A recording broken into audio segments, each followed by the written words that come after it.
Amados irmãos, eu quero saudar a todos com a paz do Senhor Jesus Cristo e eu quero refletir com você em Hebreus capítulo 12, versículo 14, que diz: segui a paz com todos e a santificação, sem a qual ninguém verá o Senhor.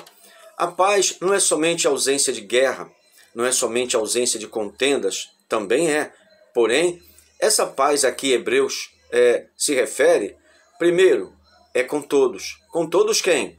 Primeiro, paz com Deus. Segundo, paz com as pessoas que você convive. E paz também com a sua própria consciência. Paz com Deus, paz com as pessoas e paz com a sua própria consciência. O Senhor Jesus, em certa ocasião, lá em João, capítulo 14, versículo 27 aproximadamente, deixo-vos a minha paz vos dou. Não vou lá dou como o mundo a dá. Não se turbe o vosso coração e nem se atemorize. É imprescindível nós pensarmos que essa paz a que o escritor dos Hebreus se refere, ela tem um objetivo mais forte, mais contundente: paz com Deus. Quando nós conseguimos ter paz com Deus, é porque nós estamos também conseguindo ter paz com as pessoas e ter paz conosco, com a nossa própria consciência. Porque uma pessoa que está com a consciência pesada, ela perde a sua paz. Uma pessoa que está ansiosa por falta de fé em Deus, ela perde a sua paz, porque ela não consegue dormir. Uma pessoa que tem uma perda, isto é, uma pessoa muito amada que faleceu, uma mãe que perdeu um filho que perdeu a mãe ou o pai, um esposo que perdeu a esposa que perdeu o esposo, enfim, o irmão que perdeu a irmã e vice-versa. Muitas dessas coisas gera uma tristeza, gera um ambiente de angústia, e muitas das vezes a pessoa leva muito tempo para poder sarar essa ferida que está na alma por causa da perda. Isso também, de certa forma, tira um pouco a paz da pessoa. Uma pessoa que de repente perde seu emprego, ela perde a sua paz. Uma pessoa que está doente, ela também perde a sua paz. Existem muitos elementos que tentam tirar a nossa paz. Porém, a paz a que me refiro, a que tem maior peso, é a paz com Deus. A palavra do Senhor diz que essa paz é adquirida da seguinte maneira. Em Romanos capítulo 5, versículo 1, está escrito assim: sendo, pois, justificados pela fé, temos paz com Deus, por nosso Senhor e Salvador Jesus Cristo. Quer dizer que a nossa paz com Deus só é conseguida pela fé nesse próprio Deus. Então, essa fé, ela não pode ser uma fé apenas por acreditar que Ele é Deus, mas uma fé que realmente esteja dentro dessa fé uma obediência ampla, total e irrestrita, uma submissão total ao Senhor. Então, quando alguém fala assim, eu tenho fé em Deus, fé em Deus, fé em Deus, mas quando a pessoa não tem compromisso com Deus, ela está falando ao vento. Uma pessoa, para ter fé em Deus, ela precisa ter uma vida comprometida com o Senhor. Ela precisa permitir que Deus seja o Senhor da vida dela. Olha o que está escrito em João capítulo 15, versículo 14. Vós sereis meus amigos, se fizerdes o que eu vos mando. Quando ele fala, se fizerdes o que eu vos mando, significa que ele é que manda. Ele é Senhor. Você já não pode mais fazer o que quer, pensar o que quer, falar o que quer, ir onde quer, fazer o que quer. Não pode. Por quê? Porque você torna-se servo e ele torna-se Senhor. Por que a Bíblia existe? A Bíblia existe para estabelecer restrições, para estabelecer limites nas nossas atitudes, na nossa maneira de ser, de um modo geral. Então, essa fé implica em respeitar os limites que Deus impõe para os seus servos. Vamos lá, exemplo. Será que para nós podemos falar à vontade, palavrões? Será que podemos? O que a Bíblia diz sobre isso? Provérbios 4, 24. Desvia de ti a tortuosidade da boca e alonga de ti a perversidade dos lábios. Significa que nossa boca também agora pertence ao Senhor. A palavra do Senhor diz linguagem sã e irrepreensível. Se nós somos testemunho do Senhor, nós temos que dar um bom testemunho com a boca, com a língua, com aquilo que a gente fala. Se nós somos testemunho do Senhor, temos que dar um bom testemunho com os nossos olhos. A Bíblia fala em Salmo 101, versículo 3, não porei coisa má diante dos meus olhos. Então, a boca e os olhos precisam ser santificados. Também são instrumentos para Deus usar. Outra coisa, e quanto à cabeça, que nós chamamos de coração. Coração não é esse aqui que bombeia sangue, não. É aqui o coração, aqui me refiro. Aqui a Bíblia se refere. Porque quando a Bíblia refere coração, é coração que pensa. Esse aqui não pensa. Esse aqui somente é uma bombinha que manda sangue para o corpo inteiro, para ficar circulando o sangue. Agora, esse coração aqui pensa. Coração é a sede da alma e do espírito. Coração é a sede dos nossos desejos e dos nossos pensamentos, raciocínio. A palavra do Senhor deixa bem claro que do nosso coração é que Deus contempla o nosso coração. Ele contempla. Quando o profeta Samuel foi na casa do pai de Davi, Jessé, ele se enganou quando os filhos de Jessé se apresentaram, porque ele queria ungir alguém para ser rei, para tomar o lugar de Saul. Mas só que, o que aconteceu? Na hora que ele falou, não, é esse aí o Senhor repreendeu e falou assim, eu vejo o coração. Eu não estou vendo a aparência, eu vejo o coração. Mas não é esse, é esse.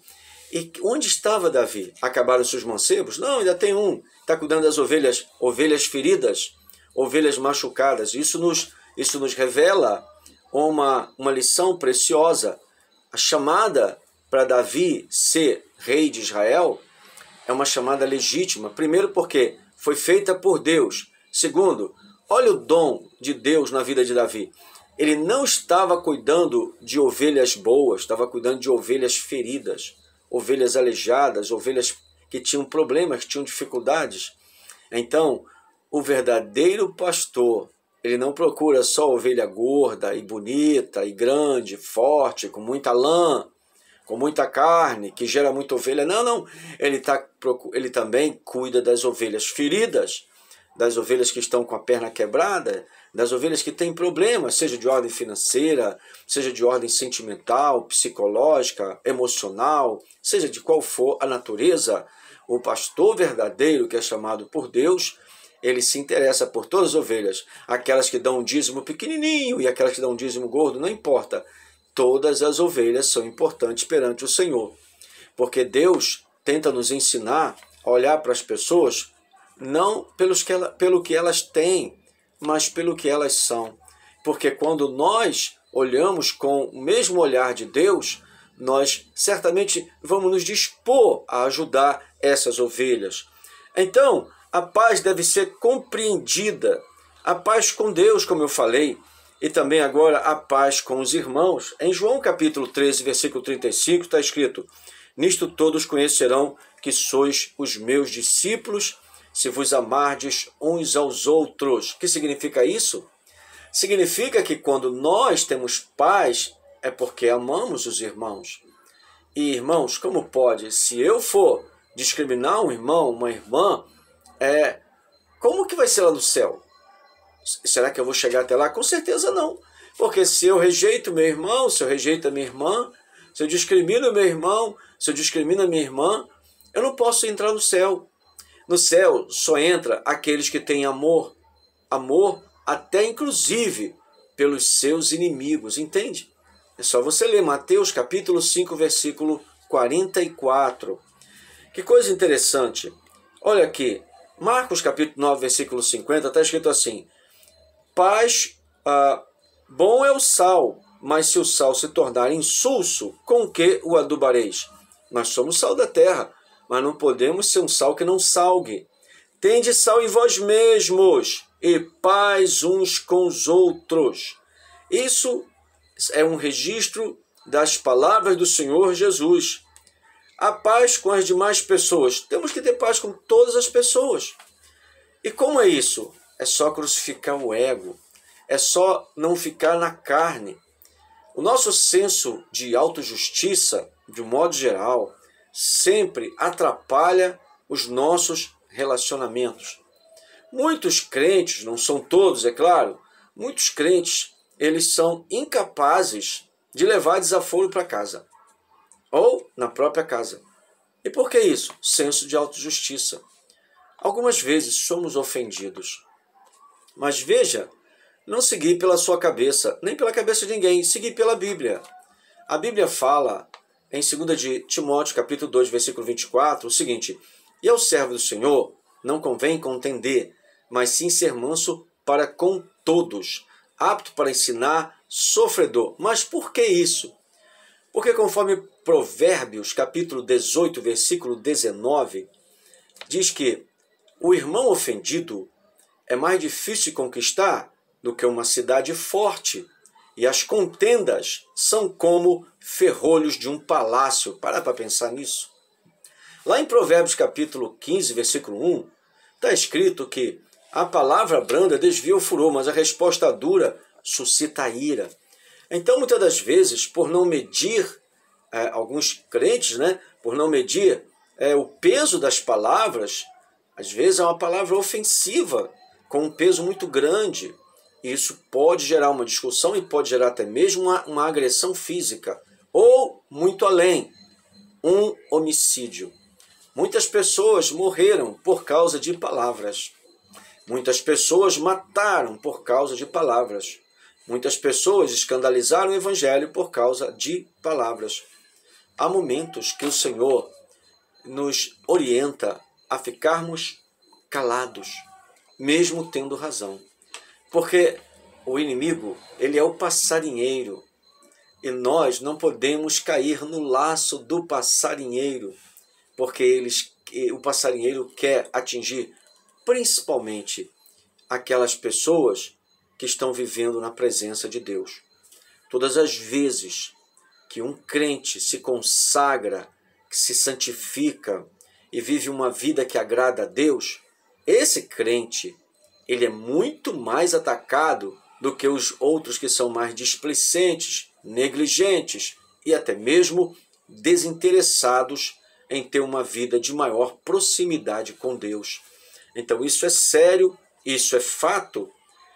A santificação, ela não é opcional. Lembre-se que nós lemos Hebreus 12, 14, que diz: segui a paz com todos e a santificação, sem a qual ninguém verá o Senhor. Primeira parte sobre a paz, eu já dei uma palavra. Agora nós vamos entrar na santificação. Santificação significa, de um modo geral, a grosso modo, que é uma separação consciente que você e eu fazemos de todas as coisas que pertencem ao mundo e que não glorificam a Deus. Veja bem, em 1 de João, capítulo 2, versículo 15, está escrito: não ameis o mundo e nem o que no mundo há. E, se alguém ama o mundo, o amor do Pai não está nele. A cerveja é do mundo. O rock é do mundo. O funk é do mundo. O hip hop é do mundo. O cigarro é do mundo. As drogas é do mundo. Ou são do mundo, porque são muitas. Enfim, as contendas são do mundo. O rancor, a ira, o homicídio, a mentira é do mundo. As bebidas alcoólicas são do mundo. Até nisso eu quero abrir um parênteses para dizer a você que um crente de verdade, que conhece a palavra e que interpreta a palavra da maneira correta, ele não bebe, não dá a ninguém a bebida alcoólica e tampouco faz comércio com bebida alcoólica e nem tampouco com cigarro. Que isso fique bem claro. Encontrei outro dia uma loja de uns crentes, me deram a paz do Senhor, e o que eles vendem? Charuto, cachimbos, fumo de rolo, enfim.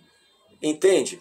E vai falar para esses crentes, eles vão dizer que não tem nada a ver a fé dele com o seu comércio. Se não tem nada a ver, por favor, pode também vender cocaína, porque não tem nada a ver. Não deixa de ser comércio. Vai para o jogo do bicho, não tem nada a ver.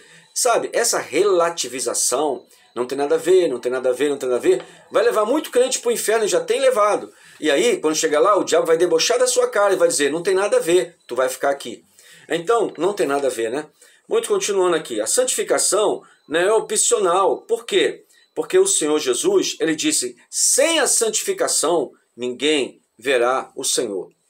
Existem coisas na vida que nós precisamos de depender de Deus de uma maneira muito mais séria.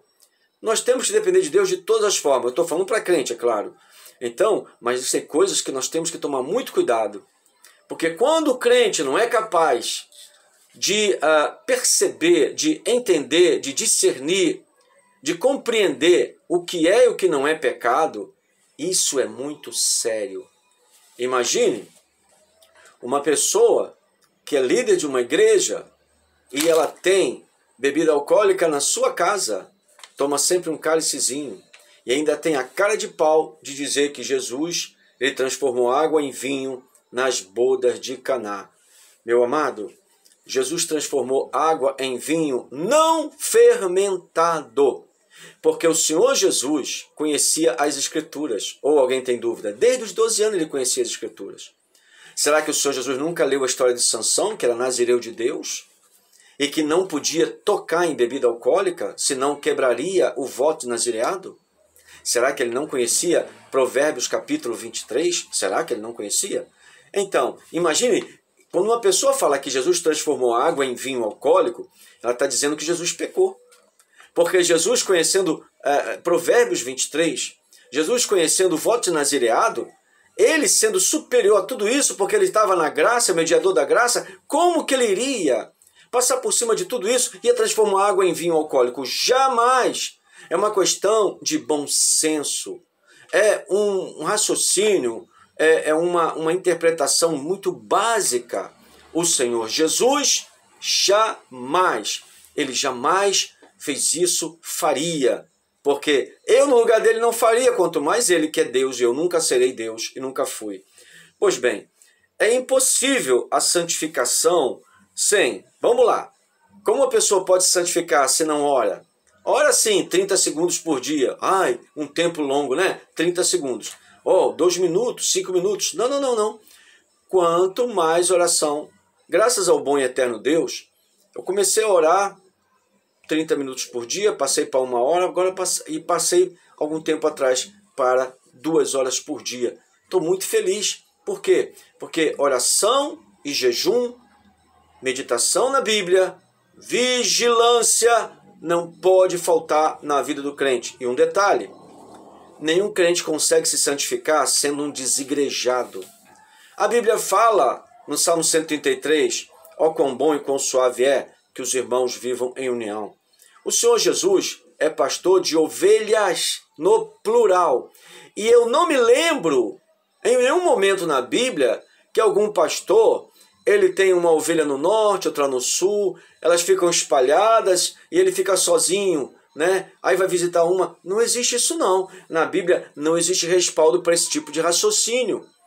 Ele é pastor de ovelhas. Então, ele determinou, ele criou, ele fez com que houvesse e há muitos pastores espalhados pelo mundo, e cada igreja local tem o seu pastor, e essas ovelhas precisam se reunir naquela igreja, porque aquele pastor, de certa forma, está cumprindo o ID do Senhor Jesus. Porque está escrito em Efésios 4:11 que ele deu uns para apóstolos, outro para pastores, evangelistas, etc. Então, o próprio Senhor Jesus fez essa obra.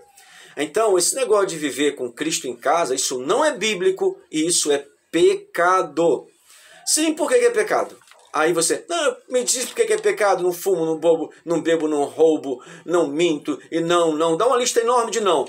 Mas está negligenciando. Tiago capítulo 4, versículo 17. Aquele que sabe fazer o bem que deve fazer e não faz, comete pecado. Omissão é pecado. De novo, Tiago capítulo 4, versículo 17. Por favor, confira. Porque eu não posso pregar ideias, eu tenho que pregar a palavra. Então, meu amado, minha amada, você que está desigrejado ou desigrejada, não fica adiando. Se alguém falar para você assim, olha, amanhã você tem que ir lá no centro da cidade, em tal endereço, porque lá tem uma mala com 100 mil reais para você. Você vai adiar? Não, né? Então, se você não está muito interessado, se você é dos tais que não está muito interessado em procurar uma igreja para você congregar, por você já é batizado em águas, etc., então isso mostra o quê? Uma hipocrisia. Se tiver uma mala com 100 mil reais para você em algum lugar, pode ser em São Paulo, Minas Gerais, pode ser no Amazonas, você vai. E você vai rapidinho, dá teu jeito, mas tu vai.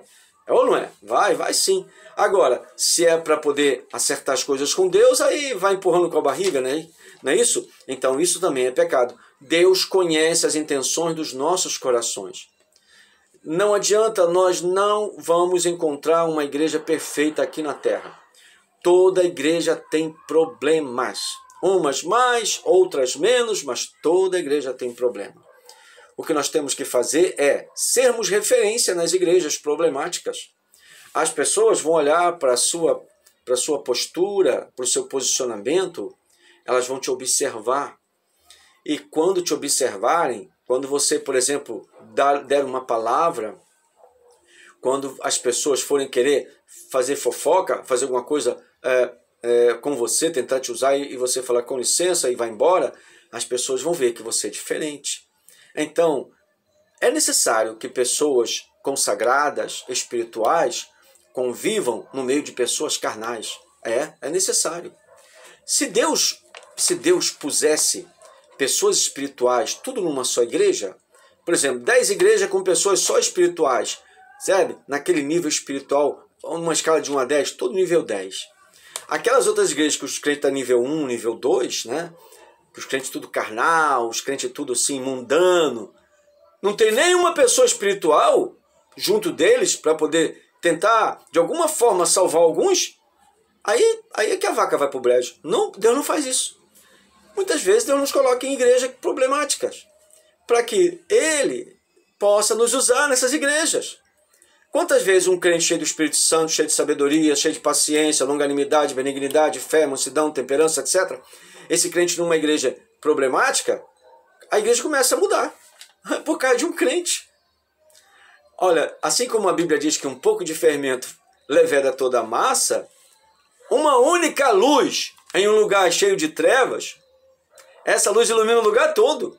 Observe, meu amado, teu quarto está escuro, aí você chega de noite e quando você acende a luz, uma única luz ilumina o teu quarto todo.